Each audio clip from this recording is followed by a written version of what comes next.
Very highly competitive retail brokerages have permeated the entire world, except for one large continent, Africa.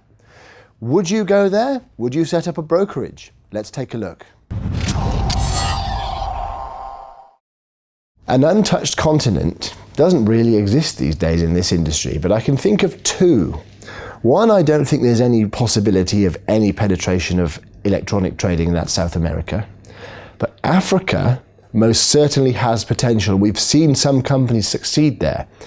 It's just had a bit of influx, but still largely untouched. Would you go there? In terms of Africa itself, you have to remember, Africa's been exploited by the colonialists for many years. Hundreds of years.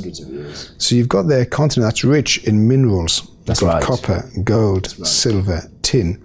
You've got oil. Massive natural resources. You've got all other types of potential farming resources, but unfortunately, due to the lack of infrastructure, you have many years of famine. Yes. So you have starving populations. Yes. However, within Africa, there are some countries that are a little bit more developed than others. For example, you've got South Africa. So, well, that's not comparable to the rest. Phenomenal financial structure. Completely is. And then you've got Nigeria, where you can't even spend more than £50 outside. That's right, capital controls, and also varying prices between the naira, the local currency, even inside the actual country. I think you've got four levels, if I'm correct. Indeed. You've got the street level, you've got the exchange level, that's right. You've got the bank level, and then you've got some sort of then they have this one where only privileged people who are close to the government get it. But yes, the street level, there are several hundred what they call forex bureaus, which are not forex trading, it's deliverable, it's exchange in high streets. Right.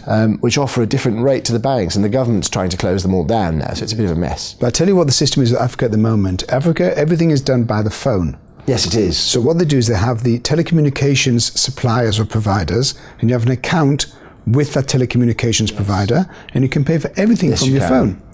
Now, what you do regarding electronic trading, they haven't got the infrastructure set up, but you can trade or gamble even from your phone. Yes, you can put on a $1 or $5 trade via your phone. The problem with desktop trading there is that the traditional internet service keeps cutting off. I'm talking about Nigeria specifically. It's not reliable. It keeps cutting off all the time. There's lots of power outages and lots of internet outages. So therefore, well, I've known over the years many companies that have got a Nigerian client base, usually through a local representative. Some companies have set up their own offices there, like Blackwell Global, who did really well there in Nigeria. Also, back in the day when Alpari had several offices, they had a Nigerian office. What they used to do is bring everybody to the office and do a seminar, and then people would trade from the office. It isn't like other places where people are trading all the time, because they don't have the ability. There's no internet reliability.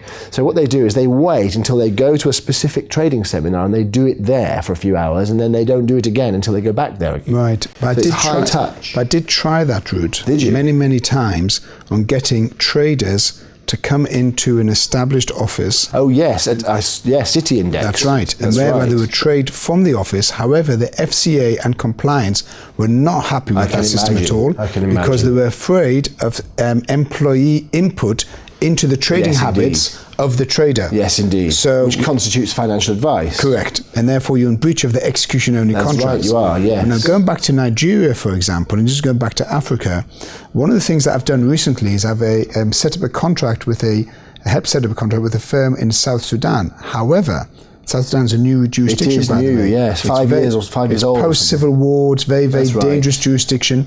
What will happen most likely is that the governments of the African states will become a partner with the supplier, like in China, but not with the same restrictions.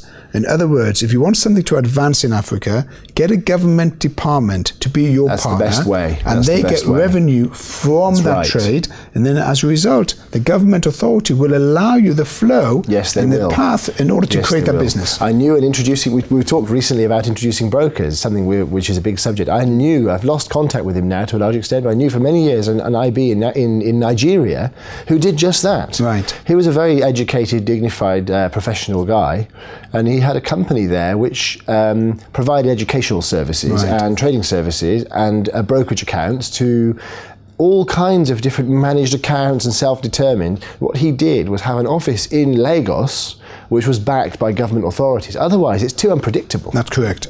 But you've also got another situation in Africa. Many jurisdictions that are on the AML red list, that are jurisdictions you cannot do any financial trades whatsoever. And you can't transfer because of the AML red list. The sanctions on the transfer of money means you can't do electronic transfers from a Nigerian bank account to an overseas account, Correct. which means you need a local bank account. Correct. So one of the things I do is I advise firms how to get local traders to deposit money locally and get that money reconciled back to the host company within the jurisdiction that they have. That's the right way to do it. But Africa itself, if you look at all the countries of Africa, it's a huge potential, but the infrastructure is weak. It is indeed, except for in South Africa. And actually that's an area which I think we're going to see some really, there's already a good IB network there. There are some technology firms there that are very well respected Forex technology and analytics firms that are based in Johannesburg. So we're going to find that out for ourselves this year, because I shall be hosting a conference there for the South African Forex industry. So we'll do some research during that particular time. Very nice. Then we'll see whether we'll go to Africa or not. Thank you very much. Very interesting. Thanks for joining us, Meir Velenski. Pleasure. Meir Velenski, CEO of Velenski Financial Group. Thank you very much. See you soon. Thank you. Thanks. I'm Andrew Saks-McLeod, CEO of Finance Feeds. Thank you very much for joining us at Dukascopy TV here in Geneva, Switzerland. See you next time. Goodbye.